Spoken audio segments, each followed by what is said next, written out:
Now that we have discussed how to implement healthy boundaries and consequences, let's discuss how to manage ourselves around behavior that we don't like. I'm going to introduce you to what I call a self-coaching model. I use it regularly in my coaching practice. This is a real-life model that I worked on with a parent who was fed up with her child's behavior. Her circumstance was that the teenager didn't do chores before leaving the house. And her thought about this circumstance was, I am so sick of her disrespect. Now, when she was thinking this thought, she felt angry. And when she felt angry, her actions were that she complained about her child. She yelled at her child. She lectured her child. She slammed the door. She stayed in a bad mood for the rest of the night. And then her result of these actions was that she was sick of her child, and she let her child know she was sick of them. Now, my coaching is based off of the idea that our thoughts create our feelings, and that we do have control over the way that we feel.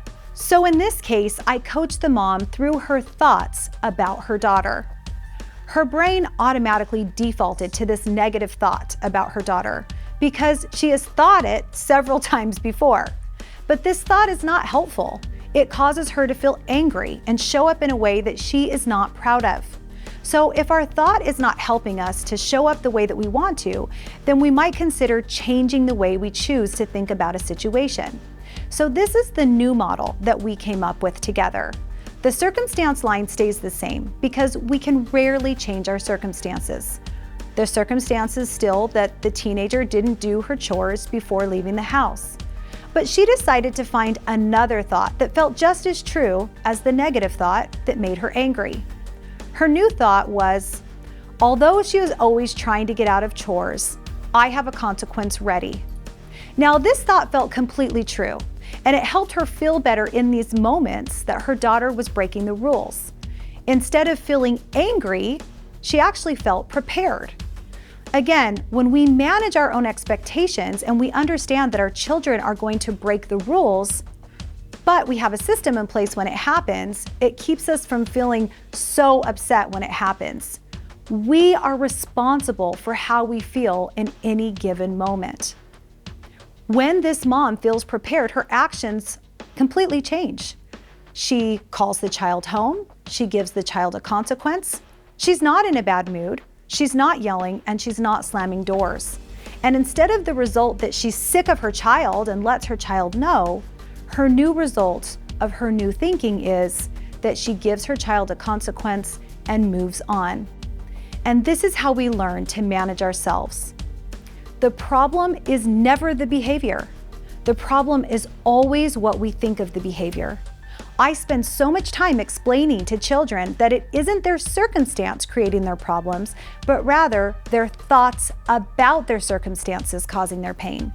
We want kids to take responsibility for their grades, for their feelings, for their behavior, but then that means as adults, we want to learn how to do that as well. When I prepare my mind for teenage life, I'm not mad about it when I don't get the behavior that I want. And I personally believe that this is the time that we want our children to experiment and make mistakes. I try to remember that I want to have the opportunity to teach my children and to help them grow into the person that they have the potential to be. It's definitely not easy, and it can be very frustrating, I know, when we cannot control our children's behavior. They have the agency to show up the way that they want to. But when we are prepared, we can manage ourselves and give consequences without holding on to negative emotions. It's not personal. It doesn't have anything to do with you when they don't follow your rules. Acting out always comes from immaturity and a place of pain. When we can understand them, we can help them.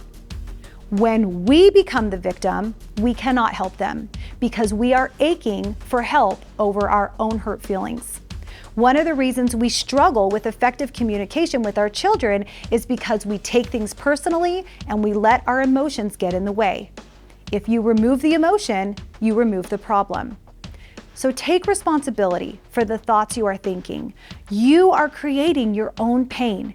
Manage your thoughts and you will dissolve the problem of feeling mad or frustrated with your child.